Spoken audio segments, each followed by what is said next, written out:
All right, hello everybody. Wow, what a big turnout we have here.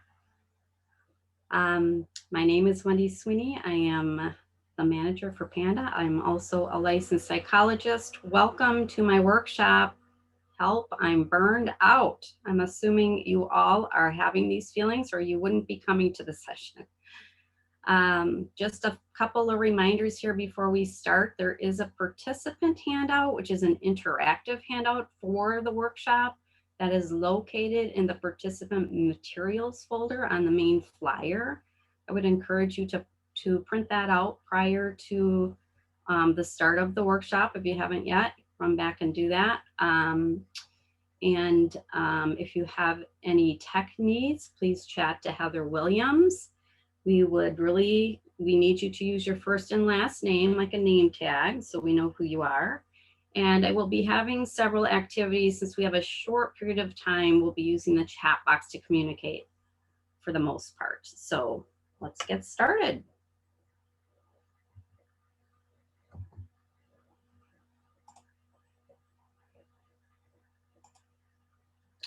Just a quick reminder about PANDA and what we do. We are your adult basic ed disability specialist. We support you and your students, any students who disclose they have a disability or a student you suspect may have a disability. We are the ones to contact. We do disability workshops like this one. This is the first statewide virtual conference we've done. I think this is a great option. It seems to be working for everybody, but also our website, I would very much encourage you to go to our website if you have any questions. There's a lot of tools in there, which we will be mentioning. I think Gail was going to put that website link into the chat box. So be sure to watch your chat box. So let's talk about what you'll be learning today. I am going to be talking about the signs and symptoms of burnout. We'll be talking about prolonged stress and how that impacts teaching and learning. I will be talking about strategies to reduce burnout and also positive behavioral interventions for your students. And at the end, I'm going to have you make a plan to implement some of these strategies. So to start, we're going to watch a short video, and this video is somewhat based on teaching children, but it's very relevant for teaching adults as well. So let's watch the video. All right, can you see me now? All right, I should be good now. Everybody see me? Wait, click the what? Okay, I got the cords. Now what? Oh, you have a dog. Well, don't be careful with your. Wow, you have a cat. Oh, everyone has pets to show. Awesome. Day 2, got an email. Apparently, we got to design our own lesson plans for the online curriculum. Anyways, long story short, $3,000 and $4,000 on teachers, paid teachers. District is confused, kids are confused, parents are confused, teachers are confused. But they were not confused about how confused we are. Good morning, students. Welcome to another day of our online class. So today we're going to get back into chapter 6. Does anyone have any questions about fundamentals or westward expansion? Conjugation is where you. We're going to act as if we are really in school. At school, you guys just get to go get it out the refrigerator as you please. No, you don't. So get out the kitchen. Yeah, no, this is my fancy office when everyone else is so loud in my house. Really? All of it is unnecessary. I'd rather be back in my classroom than to deal with all this. How do you feel about online learning? How I feel about being 10 feet from my bed and I can't get in it? I call it torture. It's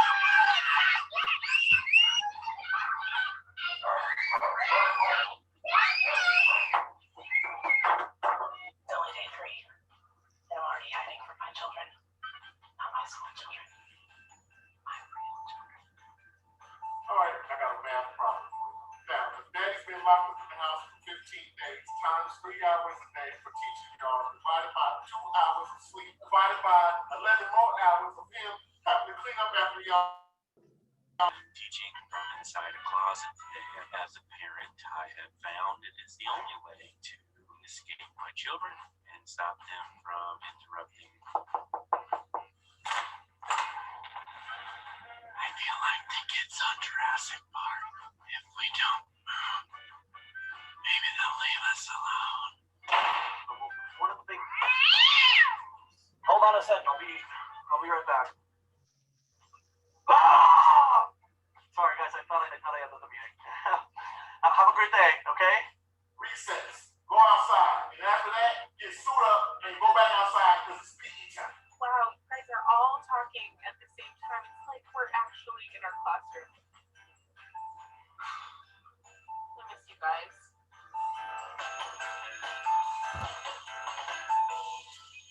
Well, talk about being burned out. Wow, that was all right. I don't know if you heard this part, so I'll start with this slide again.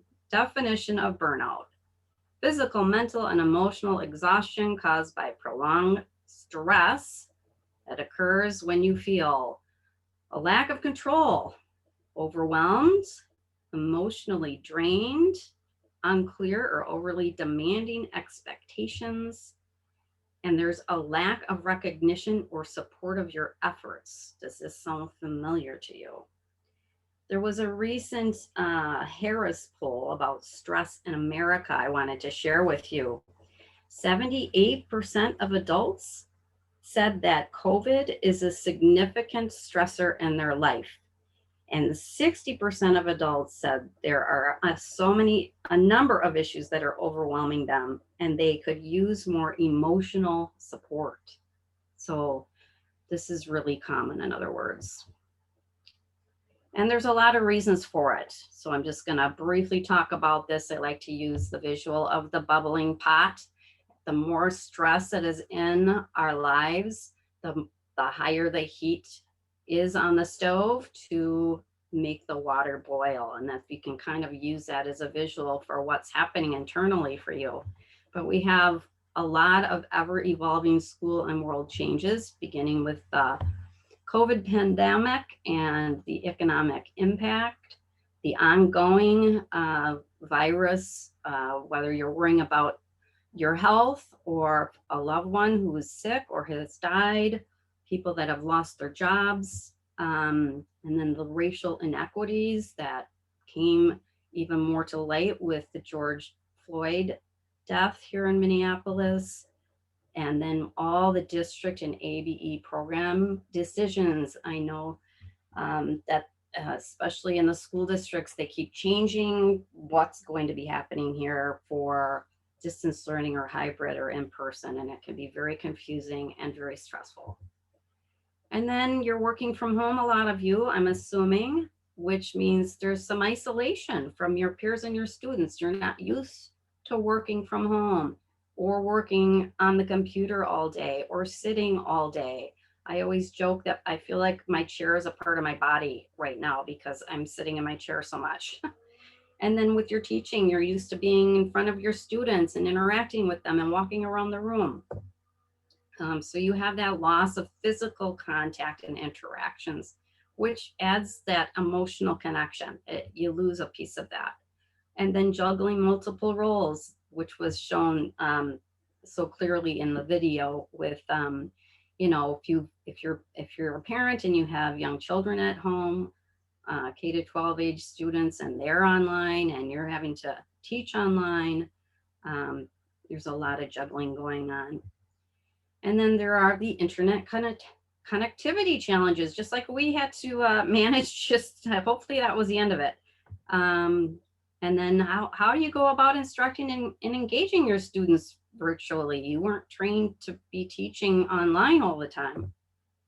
And then we have student challenges that adds to the stress. They're juggling their own children at home. Maybe they have relatives they're living with.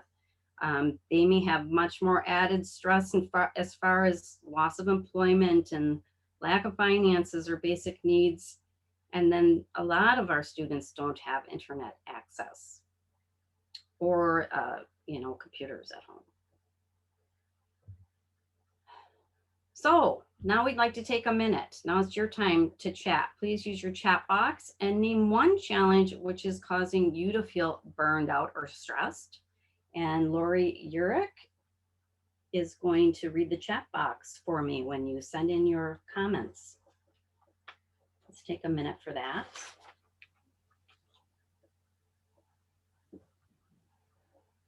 Okay, extra prep time for an online class. Oh boy, there's a lot of chats coming in. Creating content. Uncertainty about the future.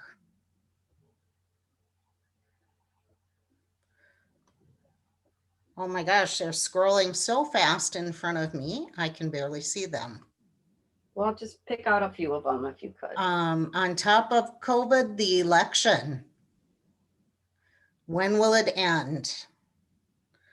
I feel I use so much energy teaching online and goes into, oops, it's gone. Okay, I can't finish that one. There's no lines between home and work. So many things on my plate. People dying from a virus that has no vaccine.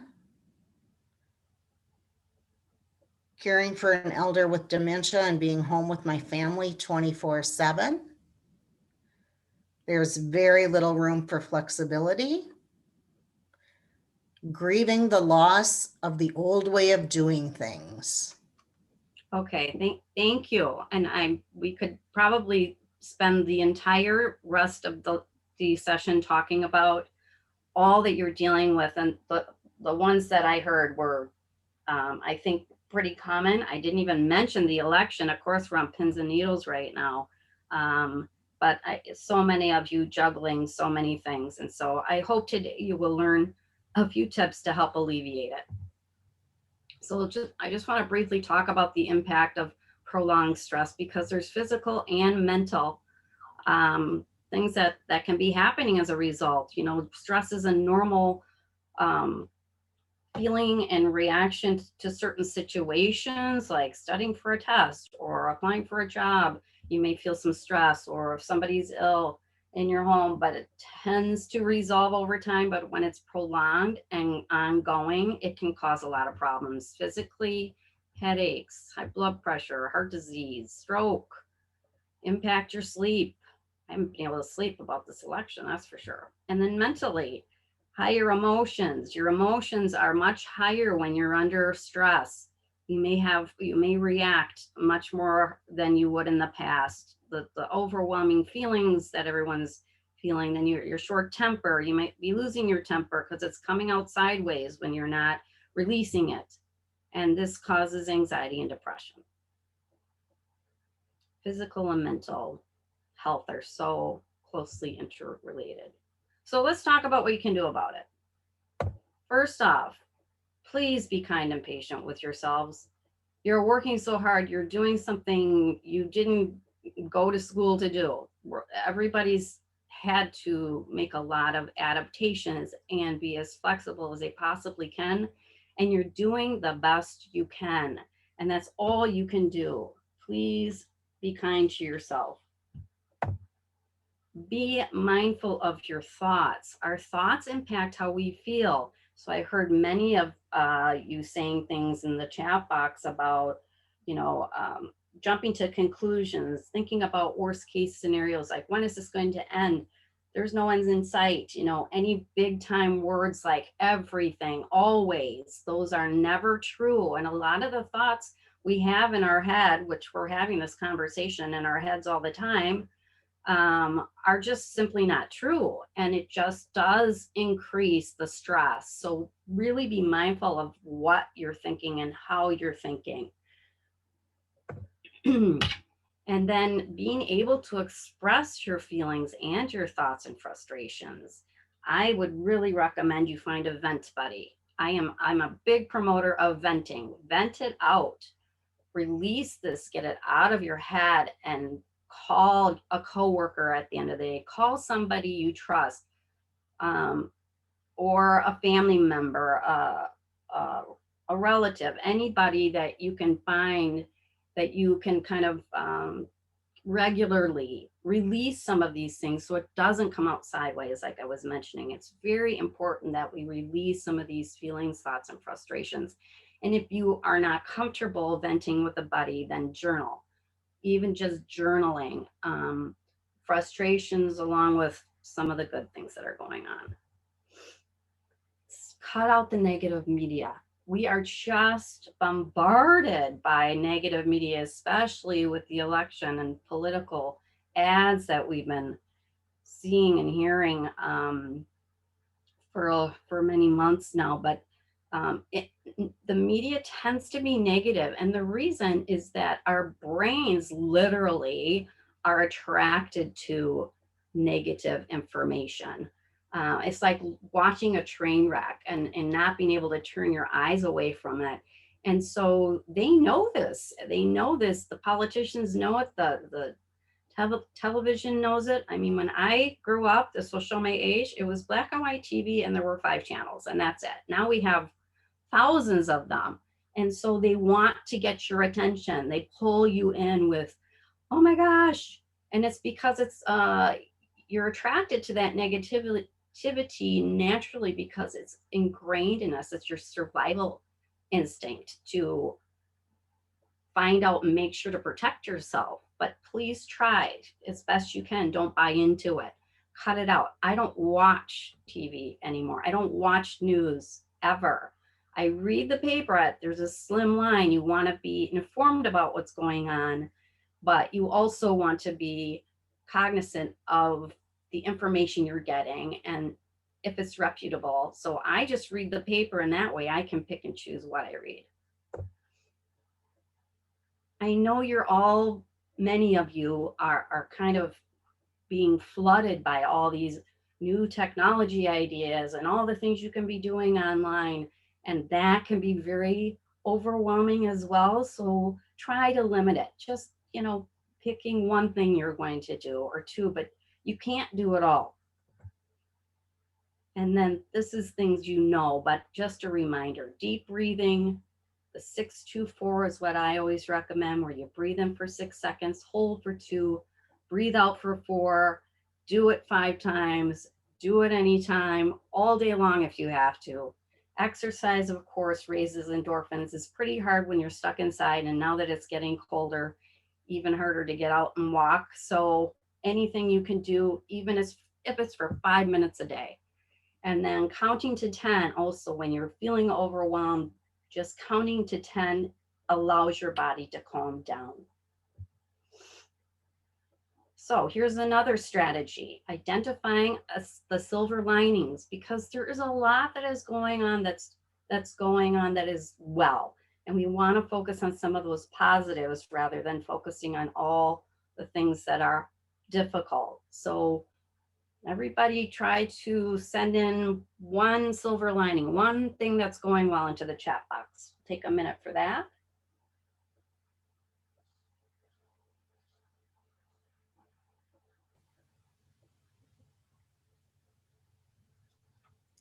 Beautiful weather. I'm learning new skills. Positive breathing. I still have a job. Steady progress on projects. I can learn anything. Pajama pants at work.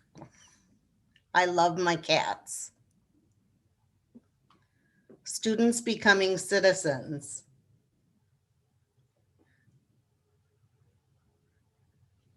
Plank challenge with coworkers. A new Sunday routine to stay in touch with my mom. We actually talk more together now. Oh, this is great. Okay. Thank you for sharing. Keep them coming. I'm just going to keep moving on so we can get through the entire slideshow here. But again, just wanting to emphasize, sometimes you have to be reminded, and by thinking about those silver linings, jotting down 2 positives that happen every day, doing that with your students. What's going well today? It's a reminder, and it helps fill up your mind with the positives that are happening too. I mean, think about, once that snow flies, you're not going to have to drive in the bad weather to get to work, and you can stay warm and cozy in your house. Let's talk about some other things that you can do to lessen your load. It's really important that you have some work-life balance. Somebody had mentioned that. And here's one. This is a very simple thing, but it's really hard to do. Saying no.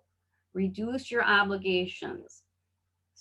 If you're being, oftentimes we give a knee-jerk yes if somebody wants you to join another committee or attend another meeting or do something extra for work when you're feeling stretched very thin, or get together with some friends when you're not feeling safe. Reducing those obligations, and one really easy trick to use to be able to say no is to use some time buying phrases, such as, I'll get back to you on that. Let me check my schedule. I'll check with my spouse and let you know. And by using that rather than a knee-jerk yes, it gives you a chance to think about, do I really want to do this? And then it's much easier to go back after the fact and say, you know what, I have another obligation. I'm sorry. You don't have to tell them exactly why. You're not obligated to tell people why you can't attend, but you have a conflict or you have another obligation is all you need to do. Delegate duties away. Anything you can get off your plate. Your plates are so full, thinking of like the big Thanksgiving meal filled to the rim. Anything you can push off that plate to others, whether it's another coworker or an EA or a volunteer at home.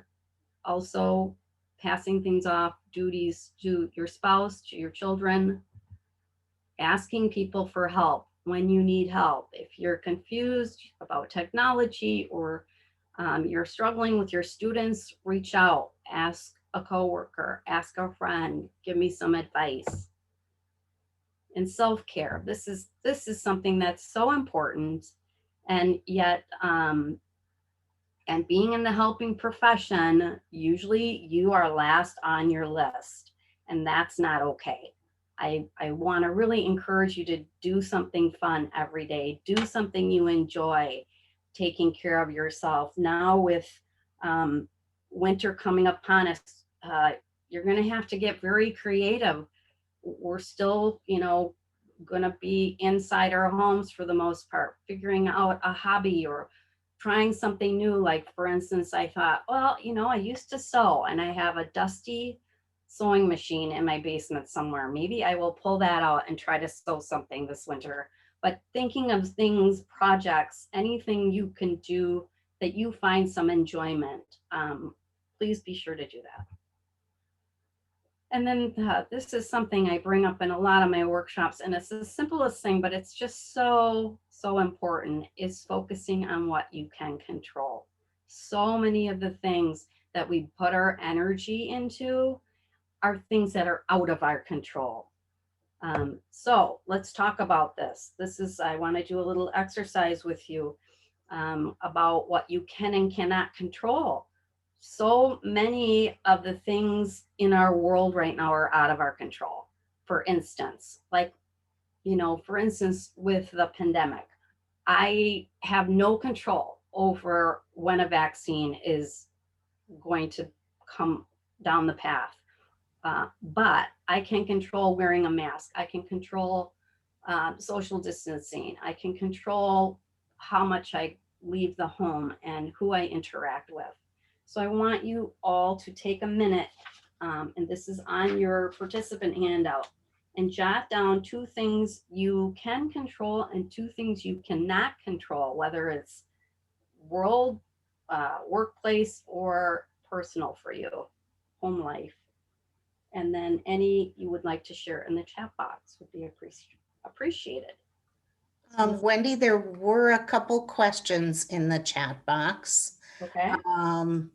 Lorna was wondering if you would recommend sharing all of this advice to students. Yes, absolutely.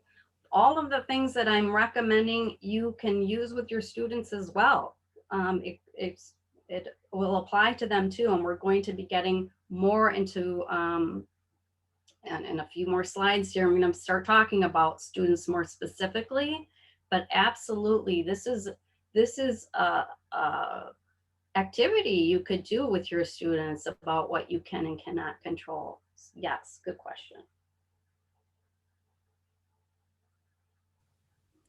Okay, another comment here is I can control my reaction to situations and towards others.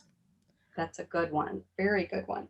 I can't control the world or other people.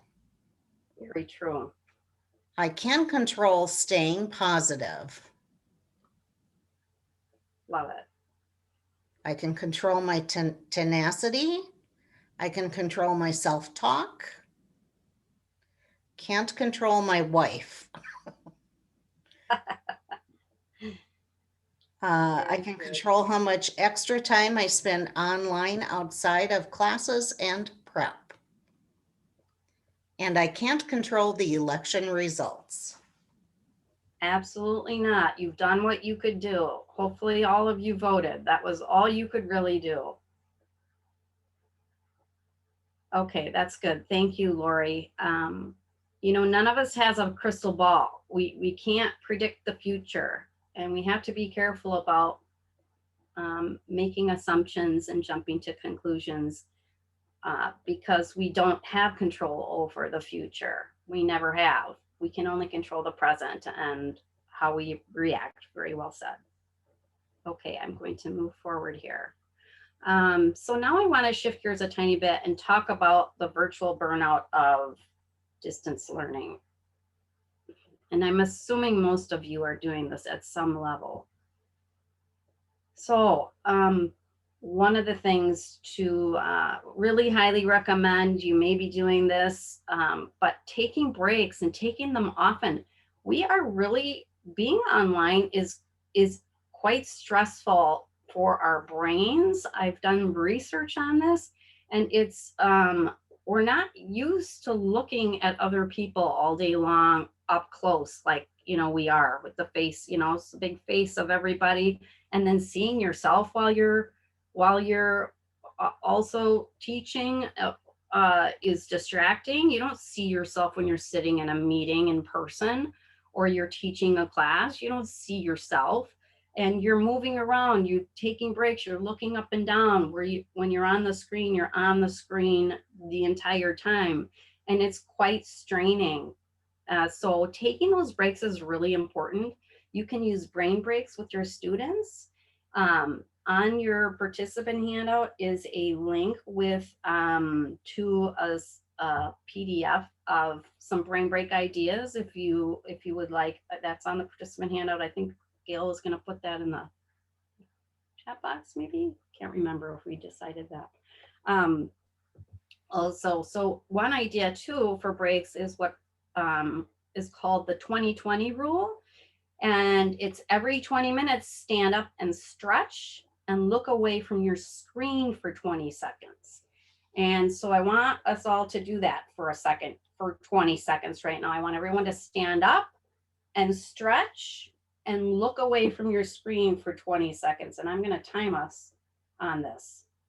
So starting now, stand up, stretch, look away from the screen to alleviate that eye strain. And if you think about it, 20 seconds is as long as you're supposed to be washing your hands. So how many times have you counted to 20 or sang the happy birthday song or the ABC song for 20 seconds while you're washing your hands? And that's about as long as it takes. It's not very long. And there we go. That was even 28 seconds. I was talking too much. I wasn't paying attention. So I would encourage you to do that. I find it really helpful. If the 20 minutes is what I was having trouble with, you might have to use a timer. Maybe 20 minutes is, if you think that you're going to be in the middle of something, do it every 30 minutes, do it every 40 minutes, but just do it. Creating structure and routine to your classes, and you probably are doing this, but I think it's so much harder to create that structure and routine when it's online. It's not like in your classroom where, you know, there's a start time to the day, there's an end time to the day, there's a lunch break. You don't really have that as much with online learning. And that structure and routine really reduces anxiety and calm, and not only for you, but for your students.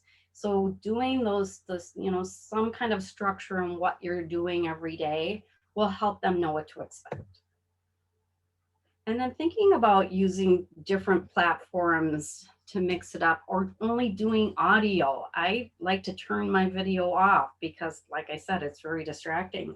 But, thinking about using games or different kind of interactions that you can do. There was something that I came across recently called Pear Deck. It's some kind of interactive addition you can do to Google Slides where you can do quizzes and so forth. It's called Pear Deck. Also, a teacher shared with me a 10-2-2 presentation method, which is allowing processing time and breaks while you're teaching, which I can share with you if you email me. But those kinds of things, bringing some fun to your online, and there is a lot of creativity sometimes that can be helpful. And then the last thing I wanted to point out is at the end of your day, turn all your technology off. You do need a break from it. Turn off your computer, turn off your phone, take a break from it. Take a couple of hours off where you have some quiet and some peace. Excuse me. So what about your students? We've been talking about, a lot of this can pertain to your students, but sometimes you're not going to know if your students are burned out or stressed. It may be in different kind of behavioral signs, such as withdrawing. So if there's low attendance, that's a sign that they're withdrawing and they may be overwhelmed in their personal lives. If they're procrastinating, if they're isolating, if they're not showing up at all and you're trying to communicate with them and they're not returning your texts or calls, they may, if they are coming to class, they may be short-tempered, and they may seem very distracted. They may have kids in the background. They may come late or early, or you may see signs of alcohol or drug abuse, which is very much on the rise right now. Alcohol, drug abuse, domestic abuse, people are stuck inside and tempers are quite high. So just being aware of these things, and that you may not know what's going on. It may have nothing to do with your classroom. It may be that they're just trying to keep their heads above water. So let's talk about student behavior and their reactions to stress. There's typically 3 things that drive behavior: to get something, whether it's attention, power, or approval; to avoid or escape something, whether it's the situation, the teacher, classwork; or to have control, which reduces chaos and lessens anxiety and stress. So let's take another minute to identify a challenging student behavior or reactions since you've been teaching virtually, and how have they been different or similar from in-person teaching? Please share in the chat box.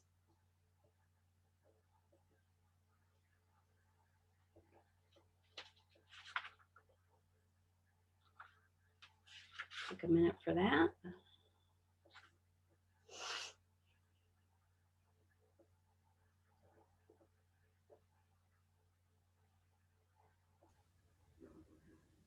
Okay, let's see. Students stop doing homework.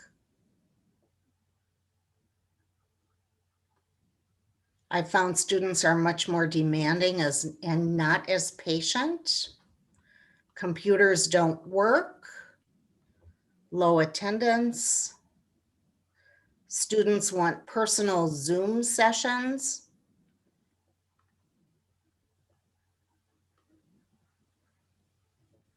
I noticed a student was sucking her thumb.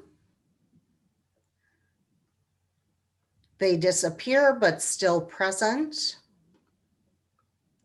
Not dressed appropriately to be on camera. Students late for class. It's harder to tell if students have got it or not. Vaping during class. Students laying on the bed with the camera on. I had a student change a poopy diaper. You could see it all. Oh That was no, funny. oh no. Okay. Okay, let's move forward. Those are great examples. Thank you for sharing. It's got to be so challenging with all of, I think that video we watched in the beginning showed some of those frustrations, but I've been hearing stories from other teachers too that are quite amazing how it's, you're in their homes, you're kind of crossing boundaries, when you're teaching in class, their home life is separate and your home life is separate from your work life. And how do you separate that out? But drawing those boundaries are really important, which we're going to talk about now. Setting those boundaries. So kind of going back to the consistent routine, start and stop your classes at the same time every day. I think I've been hearing sometimes you just kind of float in or float out, and the doesn't mean that you have to change the rules. Setting those clear expectations so that the students know, you cannot be laying on your bed, or you need to be present so we can all be learning together. And if you need a break, that's fine. Then take a break or go in a breakout room and do an activity for a while until you can join us again after you've changed the diaper. But then also making sure you're drawing boundaries as far as how, like the person who said having personal Zoom sessions, hey, I have, set some designated times where you're willing to answer calls or emails, whether that's once a week or a couple times a week, that my office hours are whatever time, and that's it. You don't answer them 24/7. That's not helpful for you or them, because then there's not any rules around it. And being careful not to work beyond your work hours. Never work for free. That's what I always say. Here's some more. Building relationships. Like I said earlier in the workshop, that so many people are really needing that emotional support. So building those relationships with your students is really important as well. Anything you can do to get to know them better, to help them get to know each other better, it is, I think, pretty essential right now. And another thing that could be really helpful is I really want to highly recommend this class. This is teaching ABE students about mental health. Our colleague and consultant Colleen Crosley, who is a teacher at the Robbinsdale Adult Academic Program, developed this course for us. It's a free course for you. You can earn 4 CEUs in early warning signs of mental health. But more importantly, she's got it set up so that you have lesson plans all ready for you. And she's got different levels. This is really essential right now to be teaching your students about mental health and what that means, because many students do not know a whole lot about mental health. Most people know about physical health, but not mental. So I would highly recommend that. Redirecting poor behavior. So if there's the poor behavior, like you've been mentioning, ways to redirect it is to, number one, pick your battles. If somebody's humming and that's kind of annoying, but you can still teach and the students can still learn, okay, that's all right. But if it's something that is causing problems where it's constant interruption, for instance, being able to redirect that behavior. Much harder online than in class, where you could maybe be walking close to the student, you could be giving them a look, you could be touching them on the shoulder, getting down at their level and whispering something. Can't really do that online. So thinking about either approaching them after class during your designated hours to, hey, let's come up with a cue to help you know. If you're interrupting the class, it's you may not realize it. And I just want to, let's come up with a way to help you remember a cue of some kind, whether you pulled your ear or you, you know, touch your nose or you put a hand up, something that can cue them that it's time to stop. Obviously acknowledging when they're doing things well, especially the students that do sometimes have some poor behaviors, I think is important reminder. And then using some de-escalation methods. So I want to talk briefly about this because there are stages to tension building. So I want to just chat about this for a little bit. Usually there's a trigger. It could be a loud noise, a tone of voice, something you say, a change in the routine. And then that you may not notice so much, but it's the agitation where they might start becoming irritable or restless, start or stop things, kind of appear nervous is an agitation. And then that agitation, if it's not resolved, will accelerate typically, where the behavior will increase or become more pronounced. And then typically it will peak, kind of like, you know, the pot on the kettle and the kettle starts steaming and it has to release. Tension has to release typically physically. And that might happen with a peak where they either lose their temper and lash out or throw something or suddenly leave the class. And then typically there's a de-escalation at that point where the student may withdraw, they might be embarrassed, they might blame others or deny it. And then a recovery time. And this is where they might feel some shame about what happened because they lost control. So what can you do about it? First off, paying attention to those escalating behaviors. So some of this is just reminding you to pay attention when you start seeing the irritability to try to calm it down. Then it may be just saying, take a break. Staying calm, don't argue or reason when somebody's upset. That only escalates things. Avoid continuous eye contact, which can be hard online, but that can feel threatening to the student. And then speaking clearly and simply, and give them a choice, which will give them a sense of control. Do you want to take a break or count to 10? Would be a simple one example. And if the student continues to escalate, ask them to leave. If it's in person, ask them to leave the room to take a break. If it's on Zoom, ask them that, you know, just tell them you're going to have to let them, you know, sign them off of the Zoom meeting. And then the next step would be to get some resolution with them one-on-one privately. And I always recommend using the ABC to kind of analyze what went on. And the ABC stand for the antecedent, what happened before this behavior happened. Was something going on in the class? Was it something new you were doing? Did somebody, a student in the class, say something that kind of triggered? What do you think happened? And it may not be something you know, it may be something behind the scenes. It could be something that happened that morning at home. And then what was the behavior? How did the student respond? And did it fill a need? We talked about the 3 needs. And then what happened afterwards, the consequence. How did the students react? How did you react? How did the student that was showing poor behavior react? So what I recommend is to get a little resolution with a student who has a bad behavior issue that gets escalated by scheduling a one-on-one meeting. And in that meeting, providing that safe, trusting environment, showing them concern, ask them, well, you know, what's been happening in your life? You notice that you were, you know, irritated yesterday. Ask them what happened in class. Tell me about what happened and what was going on. And again, this is something you don't want to do right after it happened when they're still probably upset.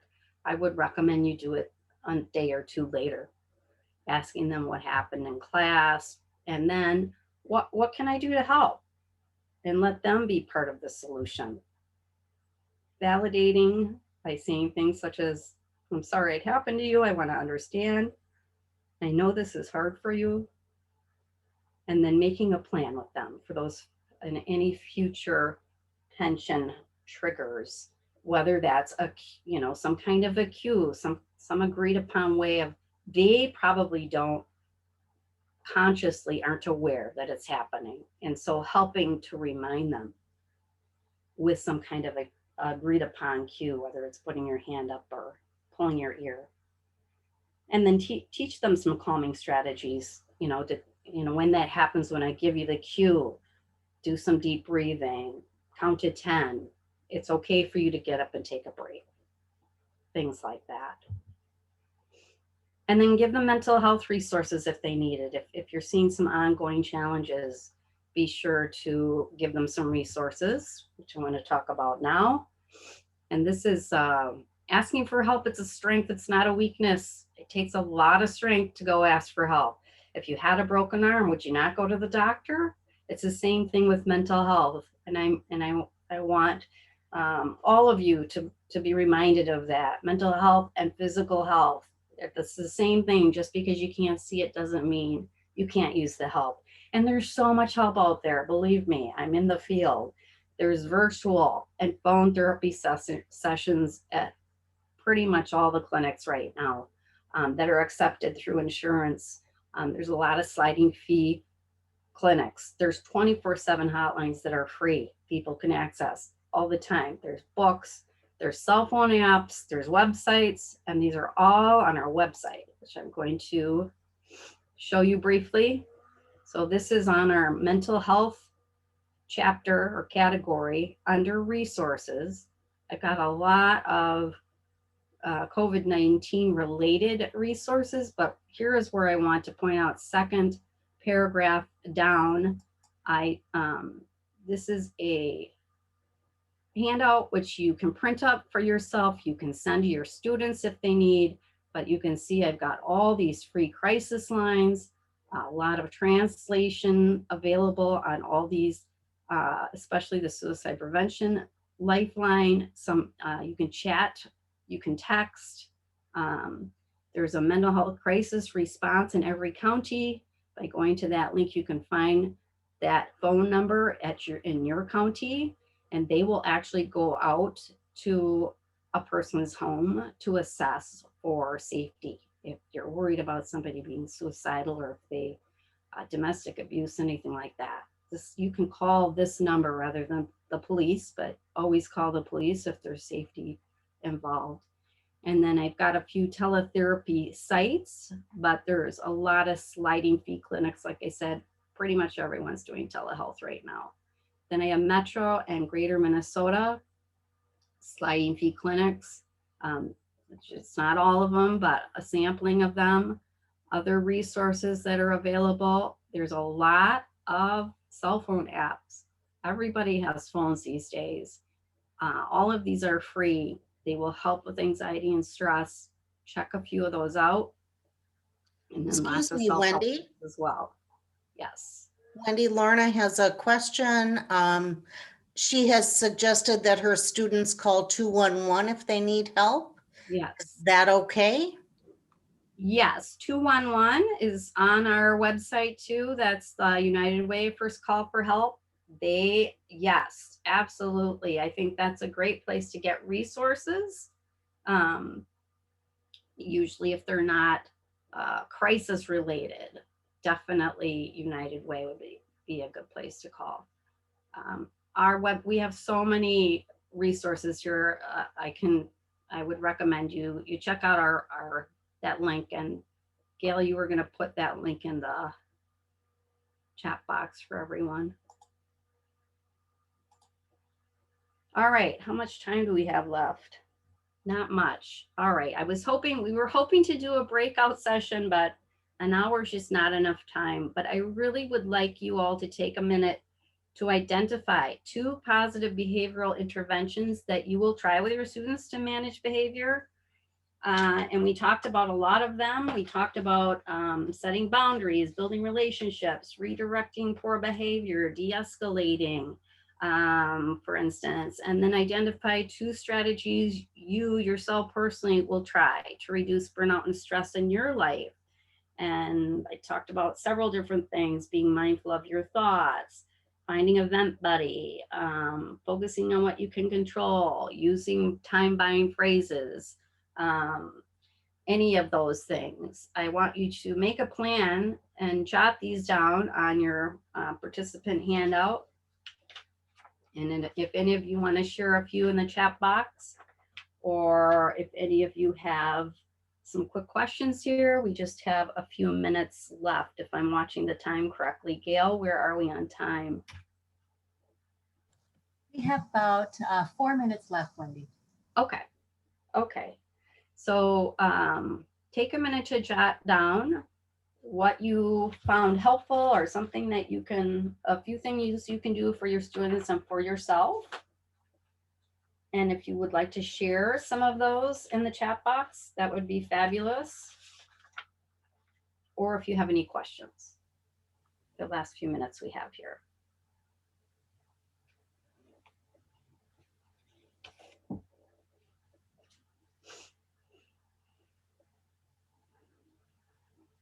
Okay, yes, spending the first 10 minutes of any class just checking in with students. Outdoor time, reading something fun. I start the day by asking students what they need. Boundaries with tech use. Confirming the student's positive behavior, then moving on to the next person so student A doesn't take over the whole class. Moving quickly. We'll do regular stretching / look away from the computer activity. I reduce stress by walking between classes.